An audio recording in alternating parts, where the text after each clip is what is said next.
Muchas gracias. Muchas gracias y muy buenas tardes.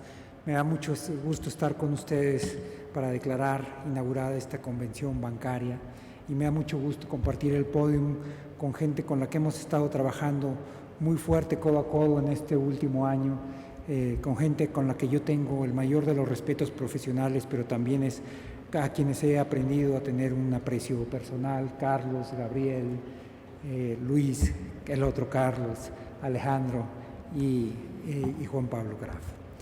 Hace un año tuvimos la Convención Nacional en Acapulco los días 12 y 13 de marzo. Un día después, el 14 de marzo, la Secretaría de Salud anunció el inicio de la jornada de sana distancia a partir del 1 de abril. Con eso se dio inicio de manera formal al periodo de confinamiento.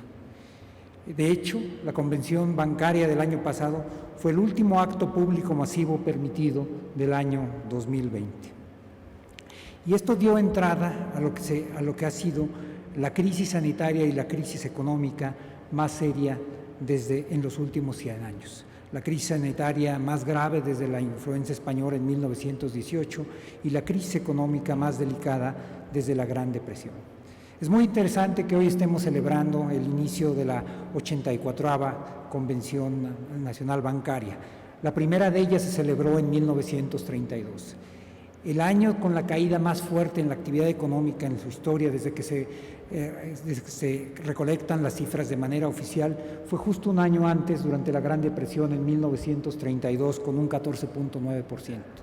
De tal forma que la Asociación de Bancos de México y la Convención Nacional Bancaria nunca ha vivido de manera formal un año tan difícil como el que tuvimos el año pasado, y eso da idea de la seriedad de esta crisis.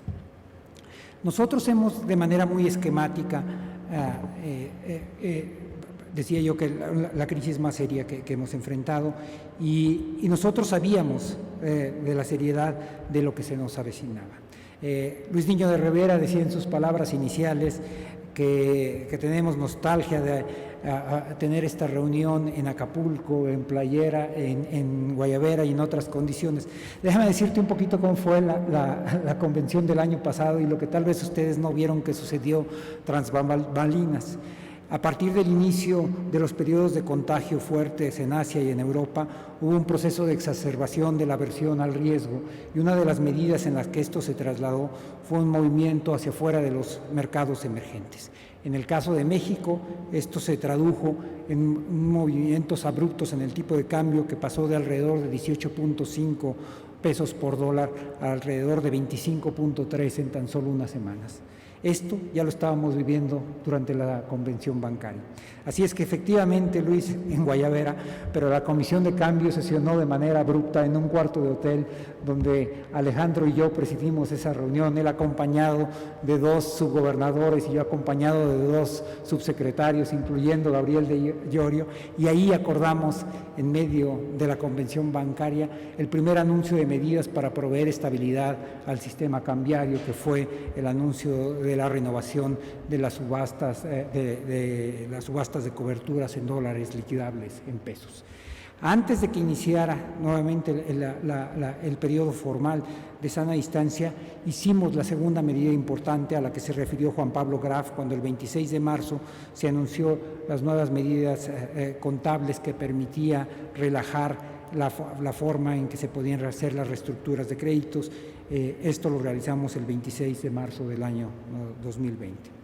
Ahora sí, de manera muy esquemática, nosotros hemos dividido el periodo que hemos pasado en el último año en 4 etapas. La primera fue la del gran confinamiento, donde se trataba de frenar el nivel de contagios en la sociedad y con ello tratar de minimizar las pérdidas humanas.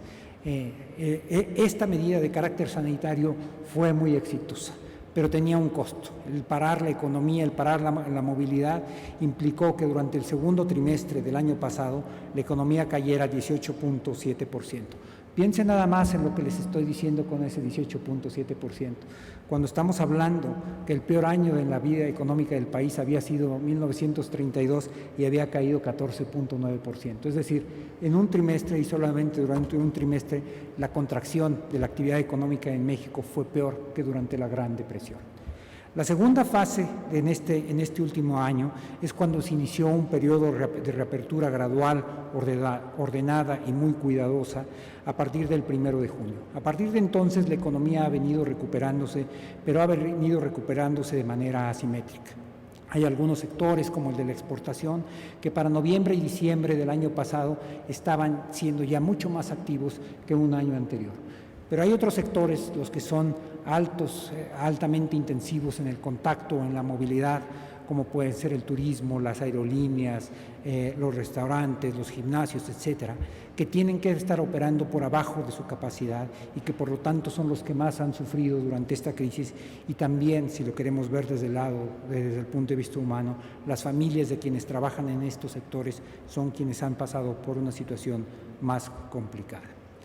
Esta segunda etapa, que inició el 1 de junio y que fue traduciéndose en aumentos en el crecimiento en el tercero y en el cuarto trimestre del año pasado, nos llevó a lo que nosotros llamamos la tercera etapa, que es el inicio del periodo de vacunación, que es lo que permite dar una salida a esta crisis. Esa etapa inició el día de Navidad, el día de Nochebuena del año pasado, con la llegada de algunas cuantas miles de vacunas el 23 de diciembre. La semana pasada llegaron a nuestro país más vacunas de todas las que la totalidad de las vacunas que se habían aplicado entre el 24 de diciembre y la última semana de febrero. De tal forma que estamos entrando a una etapa de aplicación exponencial de las vacunas y eso es lo que va a permitir la salida de esta crisis. Y finalmente estamos definiendo una cuarta etapa que será la de la economía post-COVID. Esa es una etapa donde nosotros estamos apostando fuertemente a que la banca y el sector financiero van a ser uno de los motores principales. Por eso el título de esta convención, de 84ª Convención Bancaria, donde se sitúa la banca como un impulsor del crecimiento económico para el 2021. Hay un elemento que parecería menor, pero al que yo quisiera hacer referencia por un minuto. En septiembre del año pasado, esto que ahora estamos viviendo, estaba todavía en una incertidumbre importante. Sabíamos que iban a llegar vacunas, pero no sabíamos cuáles, ni cuándo, ni cuántas. De hecho, en septiembre del año pasado no había una sola vacuna que hubiera pasado por la fase experimental. Todas estaban en periodo de prueba. Algo que ustedes entenderán muy bien, porque es justo algo de lo que hacen los bancos de manera muy buena, es el manejo de riesgos. Y nosotros teníamos diversas incertidumbres. ¿Cuál vacuna? ¿Cuándo y cómo? Y ante ese manejo hicimos un manejo de riesgos, es decir, teníamos que comprar más vacunas de las que necesitábamos por si alguna de ellas no llegaba y teníamos que comprar y hacer contratos con distintas farmacéuticas para poder hacer un proceso de diversificación del riesgo. Eso hace que hoy tengamos más vacunas contratadas de las que podemos necesitar. Lo que necesitamos es que nos lleguen más rápido, pero no tenemos un problema de disponibilidad de vacunas. En ese contexto de incertidumbre, nosotros hicimos los estimados de crecimiento o de caída de la actividad económica para el año 2020 y de crecimiento para el año 2021. Nosotros estimamos formalmente en septiembre del año pasado una caída del 8% del PIB para el año 2020 y un aumento de la actividad económica del 4.6% para este año. En ese momento, de manera unánime, todos dijeron que éramos muy optimistas. A mí me pareció un poco paradójico que cuando planteábamos la caída más alta desde 1932 la gente nos dijera que éramos optimistas. Pero aún así, más allá de eso y más allá de lo anecdótico, lo que sucedió fue que en la medida en que los días y las semanas fueron pasando, los pronósticos de las calificadoras, de los analistas, de las corredurías, de los organismos financieros internacionales empezaron a converger con el pronóstico de Hacienda. Y eso pasó tanto para el número del 2020 como para el 2021. De hecho, para el caso del 2021, formalmente la mayor parte del consenso de los analistas y el consenso del mercado rebasaron ya la expectativa de crecimiento que tenemos nosotros. Eso nos parece importante por dos razones distintas. Una, porque es una muestra de que efectivamente todo el mundo creemos que este va a ser un año mucho mejor del que estábamos pensando. pero también porque es una muestra de que Hacienda puede hacer pronósticos basados en las mejores técnicas, independientemente de cuál sea el sentimiento temporal del mercado, y por lo tanto lo que nosotros presentemos debe servir para ser un anclaje de las expectativas de los mercados. Decía yo que el inicio del periodo de vacunación nos va a empezar a dar la salida a esta crisis. Y el año pasado, el último año desde la convención, ha estado marcado por la pandemia. Pero este no ha sido el único elemento novedoso en este último año. Algo que ha sido muy importante y de lo cual hemos sido todos testigos durante esta semana es la emergencia por un reclamo por la equidad de género en todo el mundo y de manera muy importante y muy justa en nuestro país. Y algo tenemos que hacer también en el sector bancario. Déjenme contarles dos anécdotas. Una de ellas es una anécdota, un reporte de un estudio reciente.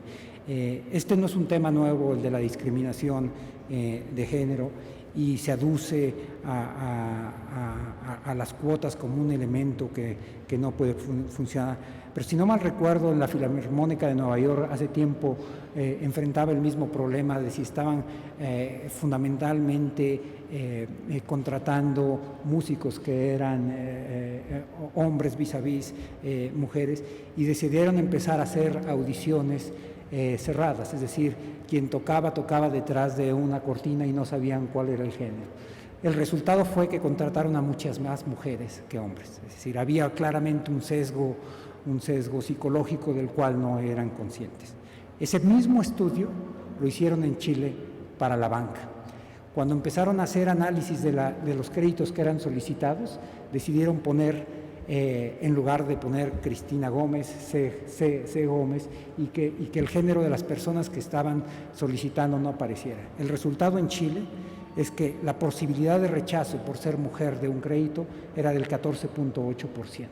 Esta es un ejercicio que no es nada difícil de replicar en México y que podría ser un elemento que nos permita a nosotros no nada más entender si hay un sesgo o no en la banca mexicana vis a vis sus clientes, sino también les servirá a ustedes y a todos para que haya una mejor canalización de los recursos en nuestro país. Yo creo que esta es una de las mayores responsabilidades que tenemos que tomar, cómo asegurarnos de que en el sector financiero tenemos un tratamiento más justo y más equitativo. Hace un año, cuando yo estaba refiriéndome durante mi intervención en la clausura y estábamos en el umbral de la pandemia, hice referencia a una cita de Abraham Lincoln en un periodo muy difícil, cuando los pronósticos parecían muy oscuros, y él decía: esto también pasará, esto también está a punto de pasar, pero nos tenemos que asegurar de que no pase de una manera neutral y de que no regresemos justo a donde habíamos dejado las cosas en el 2019. Tenemos que retomar esto, logrando entre todos una actividad económica más dinámica, pero también un crecimiento más justo y más acelerado. Y en ese sentido creo que hay una serie de elementos a los que se ha venido apuntando esta tarde, de los que no debemos de perder de vista. No solamente es el tema de género al que yo hice referencia, pero por ejemplo el tema de los migrantes, etcétera. Esta es una parte de las tareas que tenemos en este momento. Yo estoy convencido de que con el concurso de todos, con el concurso de la banca comercial, con el concurso del Banco de México, con quien hemos venido trabajando de manera muy estrecha, con el concurso de los reguladores como la CNBV, de la banca de desarrollo, que debe de cumplir un rol muy importante en esta etapa de crecimiento, y en ese sentido aprovecho para darle la bienvenida a Juan Pablo de Botón, a partir de hoy el nuevo director general de Nafinsa y de Bancomext. Estoy seguro que con el concurso de todos nosotros podremos lograr efectivamente que la banca sea un impulsor del crecimiento económico en el año 2021. Y con esto, siendo las 6:18 de este día, quiero declarar formalmente inaugurada esta 84ª Convención Bancaria. Muchísimas gracias, buenas tardes.